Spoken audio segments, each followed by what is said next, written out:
अस्सलाम वालेकुम। Pakistan property leader से मैं राना अदनान मुदस्सर हूँ। बहरिया टाउन कराची की रियल एस्टेट मार्केट में इस वक्त टॉप 3 ट्रेंड्स जो चल रहे हैं उसके बारे में आज बात करेंगे। इनफैक्ट बहरिया टाउन कराची में हमेशा हम लोगों ने वीडियोस बनाई हैं, आप तक मैसेज पहुँचाया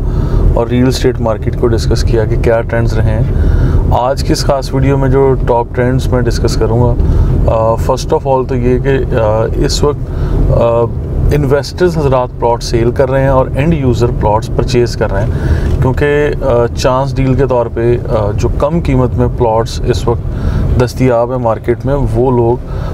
प्लॉट्स को परचेज़ करने में ज़्यादा इंटरेस्टेड हैं। और इन्वेस्टर्स का जहाँ तक ताल्लुक़ है, इन्वेस्टर्स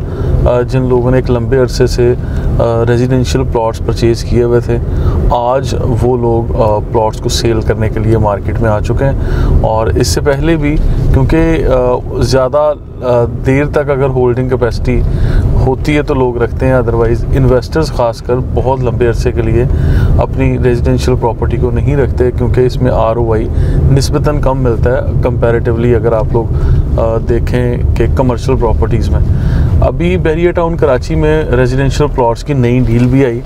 इवन कुछ कमर्शियल प्लॉट्स की भी आई और रेजिडेंशियल प्लॉट्स की भी आई। रेजिडेंशियल प्लॉट्स की नई डील की आने की वजह से जो एग्जिस्टिंग ऑलरेडी 100% डेवलप्ड एरियाज़ हैं वहाँ पे एंड यूज़र जस्ट रह गए हैं और इन्वेस्टर्स ने वहाँ से अपना पैसा निकालना शुरू किया और नई डील में ऑब्वियसली इन्वेस्ट करेंगे या हाई राइज बिल्डिंग्स में इन्वेस्ट करेंगे। जो सेकंड यहाँ प्लॉट्स वाली बात को, कॉन्सेप्ट को क्लियर करता चलूँ कि यहाँ पे मेरा सजेशन भी यही है कि बहरिया टाउन कराची में या anywhere else in Pakistan residential plots में इन्वेस्टर्स को कम इन्वेस्ट करना चाहिए और एंड यूज़र को इन्वेस्ट करना चाहिए कि जिन लोगों ने मुस्तकबिल में 2, 4, 5 साल के अरसे से वहाँ बिल्डिंग बनानी है, घर बनाना है और फिर वहाँ शिफ्ट होना है या रेंटल एंजॉय करना है, वो लोग अगर यहाँ रेजिडेंशियल प्लॉट परचेज़ करेंगे तो उनके लिए ज़्यादा फ़ायदेमंद है। अगर इन्वेस्टर्स हज़रात जस्ट रेजिडेंशियल प्लॉट्स परचेज़ करेंगे तो बहरिया टाउन जैसी जगह पे आप लोगों को कंस्ट्रक्शन जल्दी करनी पड़ती है, maintenance charges, non utilisation charges और इस तरह की जो एक्स्ट्रा आप लोगों को कॉस्ट पड़ती है, फिर इन्वेस्टर कहीं ना कहीं जाके डिस्टर्ब होता है। और अब दूसरा जो टॉप ट्रेंड चल रहा है, दूसरे ट्रेंड में कि मैं यहाँ रिकमेंड करूँगा कि you must invest in high rise buildings,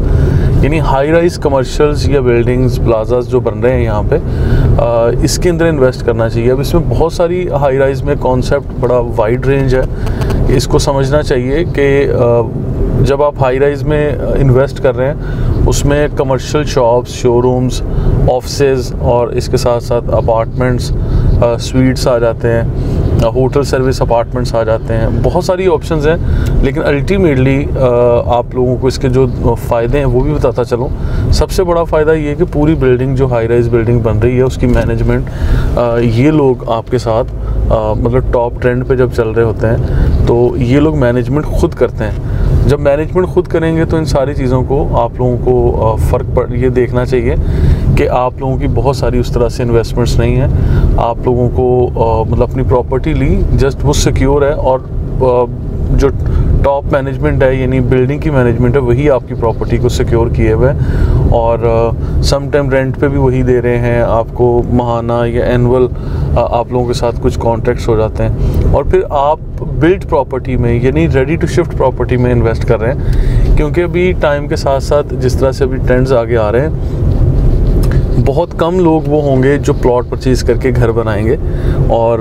ज़्यादातर लोग इसी तरह रेडी बिल्डिंग्स के अंदर इन्वेस्ट किया करेंगे। अपार्टमेंट यूनिट बनाया घर परचेज़ करेंगे, दुकान,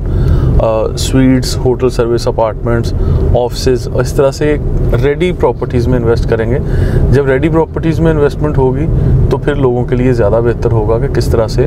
आप लोग इन चीज़ों को लेके चल सकते हैं। तीसरा जो ट्रेंड है वो मैं ये बता दूं आपको कि तीसरा ट्रेंड कि जितने भी होटल सर्विस अपार्टमेंट बन रहे हैं और यानी रेंटल एश्योरेंस के साथ जो चीज़ें मार्केट में आ रही हैं, मैं in fact ROI as per rental insurance या रेंटल एश्योरेंस आप कह लें,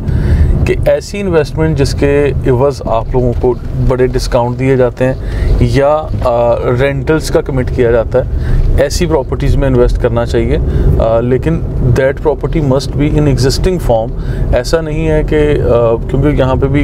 कॉन्ट्राडिक्शन आ जाएगा कि एक प्रॉपर्टी जिसका वजूद नहीं है और उसका रेंट आप किस तरह से इंजॉय कर सकते हैं, आया कि ये सूद की तरफ चली जाएगी बात या किस तरह। तो इन कॉन्सेप्ट्स को भी क्लियर करके ही आप लोगों ने प्रोसीड करना है। फर्दर मैं बताता चलूँ कि ऐसे बहुत सारी बिल्डिंग्स ऐसी हैं या ऐसे प्रोजेक्ट्स हैं पूरे पाकिस्तान में, इस्लामाबाद में, कराची में, मरी में या इवन लाहौर में बहुत सारी ऐसी बिल्डिंग्स बन रही हैं जिसके अंदर रेंटल एश्योरेंस के लिए आप लोगों को मतलब वो एनुअल या मंथली आप लोगों को ऑफ़र किया जाता है। तो इन चीज़ों को अगर आप लोग गौर करते हैं, देखते हैं, तो आई बिलीव कि ये चीज़ें बेहतर होंगी और काफ़ी ज़्यादा आपको इम्प्रूवमेंट की गुंजाइश है। और इसके अंदर अगर आप अपनी इन्वेस्टमेंट्स को ज़रा बेहतर अंदाज में करते हैं तो आई बिलीव कि आप लोगों की इन्वेस्टमेंट सिक्योर होगी, सेफ़ होगी और आप जो माहाना रेंट है या एनुअल रेंट है वो अच्छे तरीके से एंजॉय कर सकते हैं। अब इसमें जो तीसरी टॉप ट्रेंड है उसमें मैं ये समझाना चाह रहा हूँ कि आप ऐसी बिल्डिंग्स में इन्वेस्ट करिए जहाँ रेंटल के लिए कमिटमेंट्स आपके साथ की जाएँ, लेकिन ऐसा हरगिज़ नहीं है कि उनका वजूद ही ना हो, मतलब उन बिल्डिंग्स का वजूद हो और फिर आप लोगों के ये रेंटल कॉन्ट्रैक्ट्स हों, लेकिन टॉप मैनेजमेंट जिस तरह से बिल्डिंग की मैनेजमेंट है वो इन चीज़ों को अगर लेके चल रही है वो आपके हक़ में ज़्यादा बेहतर है। तो इन चीज़ों को अगर हम लोग इस तरह से लेके चलेंगे, क्योंकि बहुत सारी मार्केट में ऑप्शंस आती हैं, तो वो आपके हक़ में बेहतर रहेंगी और वहाँ हम आपको रिकमेंड भी करते रहेंगे। फर्दर इन्फॉर्मेटिव वीडियोज़ के लिए हमारे साथ रहिएगा। सोशल मीडिया पे यू कैन फॉलो अस, और अगर अभी तक आप लोगों ने हमारा यूट्यूब चैनल सब्सक्राइब नहीं किया तो आप लोग लाजमी सब्सक्राइब कर लें। Thank you so much.